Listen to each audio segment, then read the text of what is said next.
একদিন, ২ দিন, ৩ দিন করে জীবন থেকে চলে গেল আরো একটা বছর। দেখতে, দেখতে এই বছরটা শেষ হয়ে গেল। পড়ে রইল শুধু কিছু স্মৃতি। কিছু স্মৃতি আনন্দের, কিছু স্মৃতি দুঃখের। বিদায় ২০২৪। বছরের শেষ দিনে শুভেচ্ছা রইল। ভালো থেকো এই কামনা করি। বছরের এই শেষ দিনে আমি বেশি কিছু বলতে চাই না। অতীতের সুখ, দুঃখ, বেদনা যাই আসুক না কেন, নতুন বছর যেন আনন্দময় হয়, ভালো হয়, আপনাদের ভালো কাটে এটাই কামনা করি।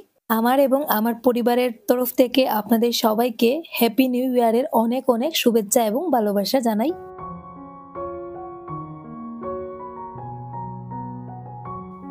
আসসালামু আলাইকুম। আশা করি আপনারা সবাই ভালো আছেন। আমরাও ভালো আছি আলহামদুলিল্লাহ।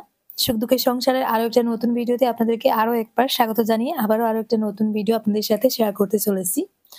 তো সবাইকে ক্রিমবন দিয়ে চা দিলাম। তারপরে আমি দেখুন চুঙ্গা পিঠা নিয়ে আর ১ কাপ চা নিয়ে বসেছি। ওরা আসলে ক্রিমবন দিয়ে খেতে চাইছিল, তাই ওদেরকে ওদের পছন্দ মতন দিলাম আর আমি আমার পছন্দ মতন চা খেলাম। তারপরে দেখুন জুবাইর মাছ নিয়ে এসেছে। এখন মাছগুলো বের করে ধুয়ে বক্সে ভরে ফ্রিজে উঠিয়ে রাখবো। আজকে সকালে বাজারে মাছ একটু সস্তা ছিল, তাই একটু বেশি করে মাছ নিয়ে এসেছি। এখানে দেখুন ১ কেজি পাবদা মাছ আছে আর 1/2 কেজি সকিয়া মাছ, সাথে আরো ১ কেজি মৃগেল মাছ আনিয়েছি। তো আপাতত আমি এই মাছগুলো ধুয়ে ফ্রিজে উঠিয়ে রাখবো। আর ওই যে বড় মাছটা এনেছি ওটা দিয়ে আরকি কিছুটা অংশ দিয়ে আমি তরকারি রান্না করব। তো আজকে মাছ একটু সস্তা ছিল। সকালে দেখা যায় প্রতিদিন ভালো মাছ পাওয়া যায় না। আর ভালো মাছ পাওয়া গেলেও দেখা যায় দামটা একটু বেশি থাকে। আজকে মাছও ভালো ছিল, দামটাও একটু কম ছিল। ওজন্য আরকি ২.৫ কেজি মাছ আনিয়েছি একসাথে। একটু, একটু করে ফ্রিজ থেকে বের করে রান্না করে খাওয়া যাবে। তো আমি এই যে ছোট মাছগুলো ধুয়ে বক্সে ভরে আপাতত রেখে দিব। এখন আর কাটাকুটির সময় নেই।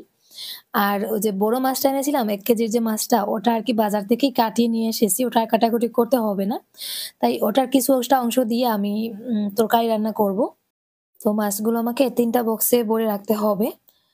২ টাতে ভরে নিলাম আর এদিকে যে বাকি মাছগুলো এখন আরকি ভালো করে ধুয়ে ফ্রিজে রাখবো। এখন আপাতত আর কিছু রান্না করতে হবে না। দুপুরের দিকে তরকারি রান্না করব। ওয়াহিদাকে দেখি লাগিয়েছি কাপড় ভাঁজ করার জন্য। ওই যে গুয়াহাটি থেকে আসার পরে অনেকগুলো কাপড় বের হয়েছে। তো ওকে বলেছি যে কাপড়গুলো পরা হয়নি, ফ্রেশ রয়েছে ওগুলো আলমারিতে উঠিয়ে রাখতে। আর যে কাপড়গুলো বাসি হয়ে গেছে ওগুলো নিয়ে মেশিনে রাখার জন্য।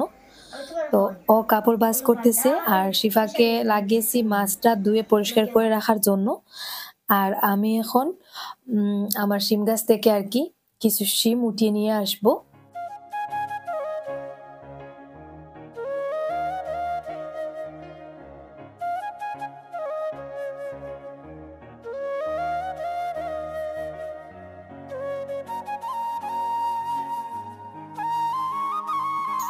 এই বছরে আমার শিম গাছ থেকে ১ম শিম আজকেই পাড়তেছি। তাই ভাবলাম আপনাদের সাথে আজকের এই শিম পাড়াটা মিস করলেই হবে না। আপনাদের সাথেও শেয়ার করি। এই বছরের মানে আমার হাতে লাগানো শিম গাছ থেকে আজকেই ১ম আমি শিম পাড়তেছি। এর আগে কিন্তু একটাও শিম পাড়া হয় নাই।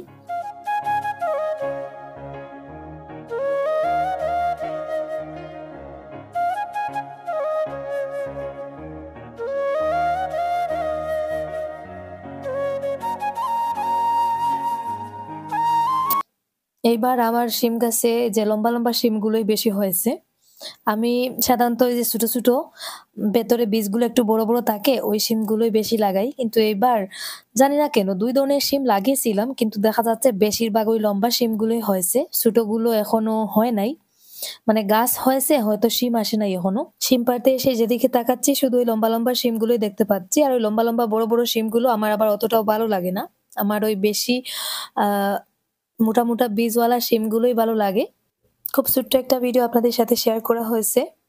আশা করি ভিডিওটা আপনাদের কাছে ভালো লাগবে। তাই রিকোয়েস্ট করব স্কিপ না করে একটু ধৈর্য সহকারে ভিডিওতে একটা লাইক দিয়ে শেষ অবধি আমার সাথে থাকুন, দেখতে থাকুন। আশা করি ভিডিওটা আপনাদের কাছে খারাপ লাগবে না। আর সেই সাথে আরো একটা রিকোয়েস্ট, যারা আজকে আমার চ্যানেলে নতুন কিন্তু চ্যানেলটাকে এখনো সাবস্ক্রাইব করেন নাই, প্লিজ চাইলে চ্যানেলটাকে সাবস্ক্রাইব করে দিতে পারেন যদি আমার ভিডিওর কোনো একটা অংশ আপনাদের কাছে ভালো লেগে থাকে।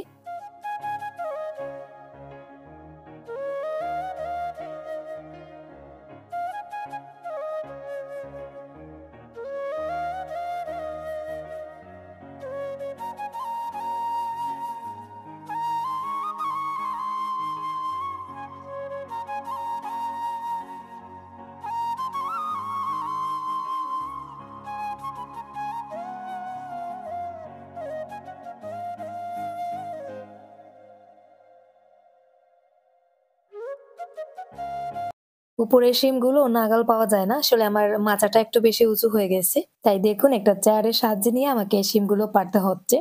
তো এখানে শিম পাড়ার সময় চশমাটা আনিনি, তাই আমি উপর দিকে তাকাতেই পারতেছি না। উপর দিকে তাকাতে গেলে দেখা যায় চোখ বন্ধ করে তাকাতে হচ্ছে। অনেকেই বলেন যে আপু তুমি চশমাটা কেন পড়ো, চশমাটা পড়লে কেমন জানি এজ বেশি মনে হয়। চশমাটা কিন্তু আমি শখ করে পড়ি না। আমার চোখের ডাক্তার আমাকে দিয়েছিলেন। কারণ আমি রোদের দিকে তাকাতে পারি না, আলোর দিকে তাকাতে পারি না, কষ্ট হয়। তো ওইজন্যই আরকি ডাক্তার চোখ টেস্ট করে ওই চশমাটা আমাকে দিয়েছিলেন পড়ার জন্য। মাশাআল্লাহ, মাশাআল্লাহ দেখুন আমার একটা অ্যালোভেরার গাছ। গাছ থেকে কিন্তু আরো ২ টা চারা বের হচ্ছে। তো আমি অনেকবার বাসায় অ্যালোভেরার চারা লাগিয়েছি, কিন্তু কিছুতেই সাকসেস হচ্ছিলাম না। একটাও গাছ দেখা যায় হয় না। তো ফাইনালি শেষের দিকে আমি ২ টা গাছ এনে লাগিয়েছিলাম। তার মধ্যে একটা গাছে দেখুন ছোট, ছোট ২ টা চারা এসে গেছে। তো আমি যার কাছ থেকে চারাগুলো কিনে এনেছিলাম উনি আমাকে বলেছিলেন, অ্যালোভেরার চারাতে বেশি পানি দিতে নেই, মাঝে মধ্যে হালকা, হালকা পানি দিতে হয়। তো আমিও সেই পদ্ধতি অবলম্বন করতেছি। আর চাল ধোয়া পানি, ডাল ধোয়া পানি মাঝে, মাঝে দেই। তো দেখুন আমি বাইরে তাকায় কয়েকদিন মানে মাটিগুলো একেবারেই শুকিয়ে গেছে। তাই আজকে সামান্য একটু নরমাল পানি দিয়ে দিচ্ছি। তো আমি যাওয়ার সময় ওদেরকে বলেছিলাম আমার অ্যালোভেরার গাছে যেন কেউ পানি না দেয়। চারাটা আমি এমন জায়গায় রেখেছি যেখানে অর্ধেক দিন রোদ পায়, অর্ধেক দিন ছায়া থাকে। ওই জায়গায় আরকি রাখা হয়েছে। তো এখন আবার হালকা, হালকা একটু পানি দিয়ে দিলাম। তো এই যে দেখুন চারাগুলো আমি কাছ থেকে আপনাদেরকে দেখাচ্ছি। মাশাআল্লাহ এত সুন্দরভাবেই ২ টা চারা হচ্ছে। মনে হচ্ছে সঠিক যত্ন পেলে এইবারের গাছটা হয়ে যাবে। দেখা যাক সময়ের সাথে, সাথে কি হয়। এই যে একটা চারা আর ওই পাশে এই যে দেখুন ছোট আরেকটা চারা। দুপুরে রান্নার জন্য আমি এখন শিমগুলো কেটে নিব। তো এই যে দেখুন আজকে ১ম শিম পেড়েছি। মোটামুটি মাশাআল্লাহ অনেকগুলো শিম পেয়ে গেছি। এখানে মনে হয় ১ কেজি বা ১ কেজি থেকে একটু বেশি হতে পারে। শিমগুলো একটু মোটা, মোটা তাই আসলে ওজনটা ওইভাবে আন্দাজ করা যাচ্ছে না। তো আমি এখন বসে, বসে শিমগুলো কেটে নিব। প্রতি বছরের তুলনায় এই বছরে আমার শিম গাছে যত্ন কম পড়েছে। অতটাও যত্ন করিনি। সেই লাগিয়ে রেখেছিলাম, তারপরে একবার গোবর সার দিয়েছিলাম। তারপরে দেখা যায় হালকা, হালকা মাঝে মধ্যে পানি দেই। তো গত বছর বা এর আগের বছর যে বছরগুলোতে আরকি আমি শিম চাষ করেছিলাম, ওই বছরগুলোর তুলনায় এই বছর শিম চাষে যত্ন কম করেছি। তারপরেও মাশাআল্লাহ তেমন একটা খারাপ হয়নি, ভালোই হয়েছে। তো শিমগুলো বড়, বড়। তারপরেও বাড়ির শিমের আলাদা একটা স্বাদ আছে। আমি তো বাজার থেকে শিম আনা প্রায় ছেড়ে দিয়েছি। বাজারের শিমগুলো রান্না করে মানে খাওয়া যায় কিন্তু টেস্ট পাওয়া যায় না। আর বাড়িতে নিজের হাতে চাষ করা সবজির আলাদা একটা টেস্ট পাওয়া যায়। তো এখানে আমি বাজার থেকে গতকাল নতুন আলু আনিয়েছিলাম। তাই ২-৩ টা আলু আরকি শিমের সাথে মিক্স করব। শিমের মধ্যে হালকা একটু আলু দিলেই ভালো লাগে বেশি। আর সত্যি কথা বলতে তরকারিটা আরেকটু বেশি করার জন্য আলুটা মেশাচ্ছি। তো সত্যিটা কিন্তু আপনাদেরকে বলেই দিলাম। কম বেশি পরিবারে ছোট বড় মিলিয়ে ৬ জন মানুষ। দেখা যায় ২ বেলায় অনেকটা তরকারি লাগে। তাই শিমটা দিয়ে দুপুর আর রাতের বেলা খাবো। সেই অনুযায়ী আরকি একটু আলু-টালু মিক্স করে রান্না করব। আজকে শিফা স্কুলে গেছে, ওয়াহিদা যায়নি। তাই ওয়াহিদা বাসায় আমাকে টুকটাক হেল্প করতেছে। তো এদিকে শিমটা কাটাকুটি করে ধুয়ে আমি রান্নাটা বসিয়ে দিয়েছি। দেখুন মোটা একটা হাঁড়িতে শিমটা বসাচ্ছি। টেলে-টুলে আরকি শিমটাকে আমি জায়গা করতেছি। উপর থেকে দিয়ে দিচ্ছি একটু লবণ। শিমটা একটু সেদ্ধ হওয়ার পর যখন কমে যাবে তখন আমি গুঁড়া মসলাটা আরকি দিব। বারবার লাউ লাগাতে, লাগাতে ব্যর্থ হয়েছি। শেষমেশ দেখুন আমি ওই আমার পাশের বাড়ি থেকে ভালো জাতের ৩ টা লাউয়ের চারা এনেছি। ওই পাশের বাড়ির লাউয়ের জাতটা অনেক ভালো। ছোট, ছোট গাছ থাকা অবস্থায় দেখা যায় সাদা, সাদা অনেকগুলো লাউ হয়। তো সেজন্য শেষমেশ আমি ৩ টা চারা আনলাম। ৩ টা চারা এখন লাগিয়ে দেখি কি হয়। এই গতকালকেও একজন আপু কমেন্ট করেছেন, "আপু তুমি তোর রান্নাঘরের যে কিচেন ওয়েস্ট আছে সেগুলো কেন তুমি সার হিসাবে ব্যবহার করো না?" তো আমি অনেকবার বলেছি, হয়তো ভেঙে আপনাদেরকে আমি বোঝাতে পারিনি। আমার রান্নাঘরে শুধু ডিমের খোসাটা ছাড়া বাকি যা, যা সবজি কাটা হয়, কলা খাওয়া হয় বা পেঁয়াজের খোসাগুলো আমার ছাগল খায়। ওজন্য আরকি ওজন্য আমি এখন আর মানে ওটাকে সার হিসাবে ব্যবহার করতে পারি না। তবে আগে আমি গত বছর করেছিলাম। আর এখন যেহেতু আমার ছাগলটা ওইসব খেতে পছন্দ করে, দুঃখ লাগে মায়া হয় তাই ছাগলটার জন্য রেখে দেই। ছাগলটা খুবই ভালোবাসে ওইসব খেতে। তো যাই হোক আপনাদের সাথে গল্প করতে, করতে আমি লাউয়ের ৩ টা চারা লাগিয়ে পানি দিয়ে এখন বারান্দার সামনে আরো টুকটাক কাজ করব।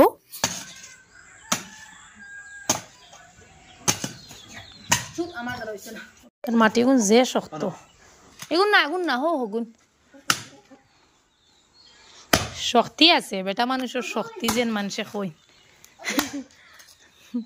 আমি একসেদ মারি আমার না লামারও গুণ গাছ লামারটো বড় গুণ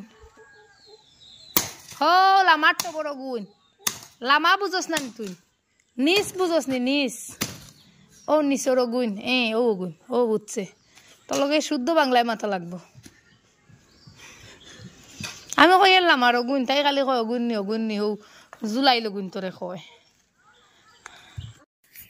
মাঝে মাঝে ইচ্ছা করে আমি ভিডিওতে কিছু সিলেটি ভাষা রেখে দিই জানি না আপনাদের মানে যারা নন সিলেটি তাদের কোনো সমস্যা হয় কিনা মানে বুঝতে সমস্যা হয় কিনা তো যদি সেরকম সমস্যা হয় তাহলে আমাকে কমেন্টে জানাবেন আমি 2 দিন বাড়ি থেকে হরি গেলে আর সব শেষ সব ধ্বংস হয়ে যায় লাগাও লাগাও ওগু লাগাও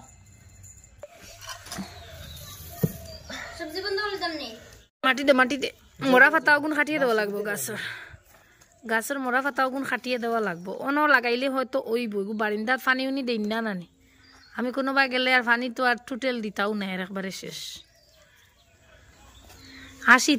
আশিতে সুন্দর লাগে কইনা বেটির থরে যা কইছিলাম পানি দিতে দেশনি না গাছটা কি সফল বাড়িয়ে আনি আচার বানাইয়ে খাইতে পারো ফখরি বাড়িয়ে আনি আচার বানাইয়ে খাইতে পারো আমি গেলে আর গাছ কিন্তু একবার পানি দেবার কথা মনে হয় না ও গুড়ার মাটি গুণ হরাইয়া দে ও হইছে এই গাছটা আমার বারান্দায় ছিল ছাগলটা মানে গাছের পাতা খেতে খেতে একেবারে খারাপ অবস্থা করে দিয়েছে আর আমি বাসায় না থাকলে দেখা যায় কেউ গাছগুলোতে পানিও দেয় না তাই গাছটা টপ থেকে উঠিয়ে বাইরে মাটিতেই লাগিয়ে দিলাম তারপরে দেখুন বিকাল বেলা আমি মানে রাস্তার দিকে আর কি একজন ব্ল্যাঙ্কেটওয়ালা যাচ্ছিলেন এই যে গাড়িতে করে ওরা ব্ল্যাঙ্কেট তুষক এইসব বিক্রি করছে তো আমি দেখে জুবাইরকে নিয়ে আর কি রাস্তায় এলাম 4 খান আছেন জুবাইর খান কয় খান 3 খান না নি কয়দাটাই না খান 4 খান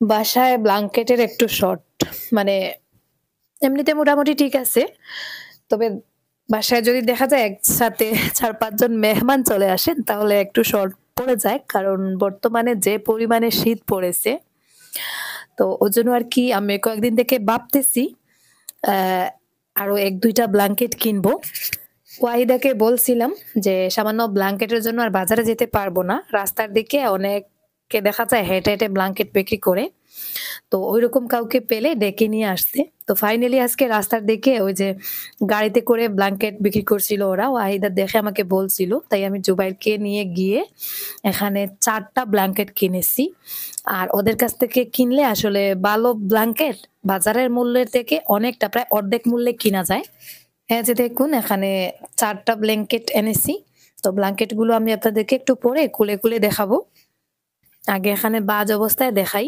তো 2টা ব্ল্যাঙ্কেট একটু পাতলা আর 2টা ব্ল্যাঙ্কেট তার থেকে একটু মোটা আর কি তো কোনটা কত টাকা দিয়ে কিনলাম আমি এখন সরাসরি আপনাদেরকে বলবো তার আগে ব্ল্যাঙ্কেট গুলো খুলে খুলে আপনাদেরকে দেখাই তো এখানে 2টা ব্ল্যাঙ্কেট কিনেছি শিফা ওয়াহিদার জন্য ওরা আগে 2টা ব্ল্যাঙ্কেট ইউজ করতো এখন শীত বেশি পড়ে গেছে হয়তো ওদের ঠান্ডা লাগতে পারে সেই ভেবে আর কি ওদের জন্য 2টা ব্ল্যাঙ্কেট কিনলাম কেন কালার বেশি সুন্দর না ও ওলা দেখাই দেবো বোধর সাইডে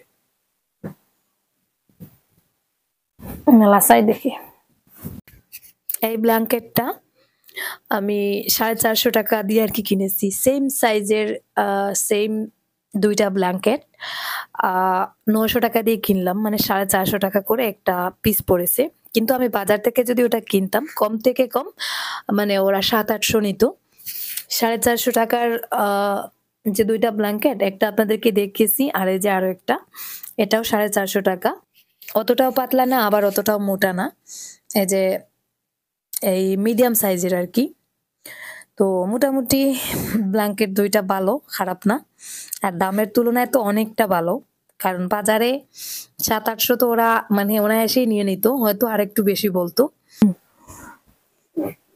ওগুন 2টা সেম নি না না কালার একটু বেশ কম আছে না ওগু সুন্দর নাকি যা ওগুলো তো এইবার হচ্ছে আগে ওগুলো দেখো। আর এই যে এই ব্ল্যাঙ্কেট গুলো অনেক সুন্দর, মানে ওগুলো 600 টাকা করে নিয়েছে। বাজার থেকে যদি আমি কিনতে যাই মানে 1500-1600 মানে ওরকম যাবে, কারণ ব্ল্যাঙ্কেট কেনার তো এক্সপিরিয়েন্স আমার অনেক আছে। তো ওগুলো আসলে দামের তুলনায় অনেক বেশি ভালো, কালারটাও অনেক সুন্দর আর অনেকটা সফট ব্ল্যাঙ্কেট গুলো। সেম ডিজাইন সেম কালারের দুইটা ব্ল্যাঙ্কেট, মানে ওদের কাছে শেষ দুইটাই ছিল, দুইটা আমি নিয়ে এসেছি। আর ওগুলো মোটামুটি এখন বর্তমানে যে শীত পড়েছে ওই শীতে মানে একটাতেই কভার হয়ে যাবে। আমাদের ওখানে মোটা একটা ব্ল্যাঙ্কেট আছে, ওটাতে আমাদের হয়ে যায়। জুবাইরের ওখানে মোটা একটা ব্ল্যাঙ্কেট আছে, ওটাতে মানে জুবাইরেরও হয়ে যায়।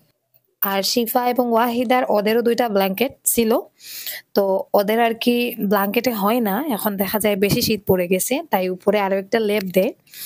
তো ওই লেপটা আর কি চেঞ্জ করে ভাবতেছি এখন ওদেরকে পাতলা পাতলা আরো দুইটা ব্ল্যাঙ্কেট দিব, যাতে ওদের আরো বেশি ঠান্ডা পড়লেও কোনো সমস্যা হয় না। তো ওখান থেকে ওরা পছন্দ করে দুইজন দুইটা নিবে, আর বাকি যে দুইটা থাকবে ওগুলো আমি রেখে দিব। ও যে বাসায় মেহমান আসলে মানে মেহমানদের ব্ল্যাঙ্কেট একটু শর্ট হয়, তো বাকি দুইটা আর কি ওই কাজে আসবে। মেহমানদের জন্য আলাদা করে আমি ওরকম বড় ছোট মিলিয়ে 4-5টা ব্ল্যাঙ্কেট রেখেছি।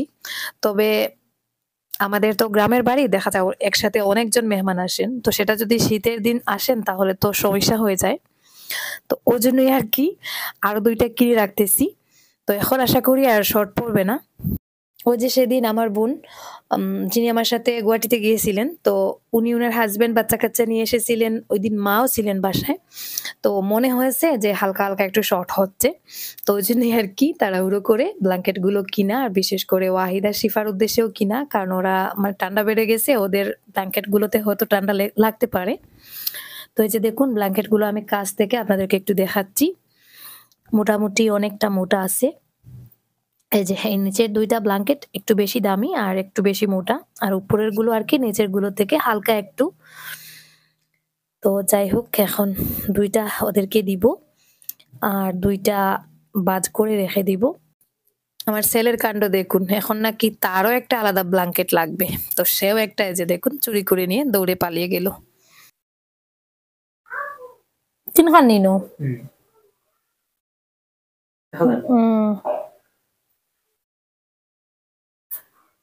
মামা তো ফুর্তি না এখন ঠান্ডা। তোমরা আর গিফট আইছে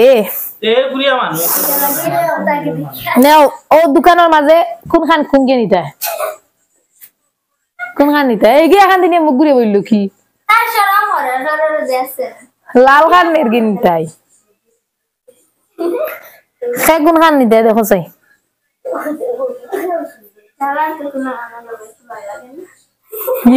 আল্লাহ গিল্লা উড়ি দে রেডি কালার কোনো খানোর ভাল লাগেন না, কোন খানোর ভাল লাগে ও লাল খান আইদারে দিলাও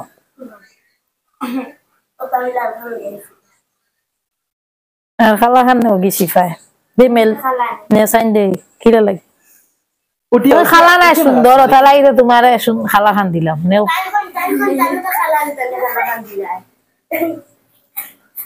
তুমি সুন্দর ওটা লাগে খালা খান দিছি নেও।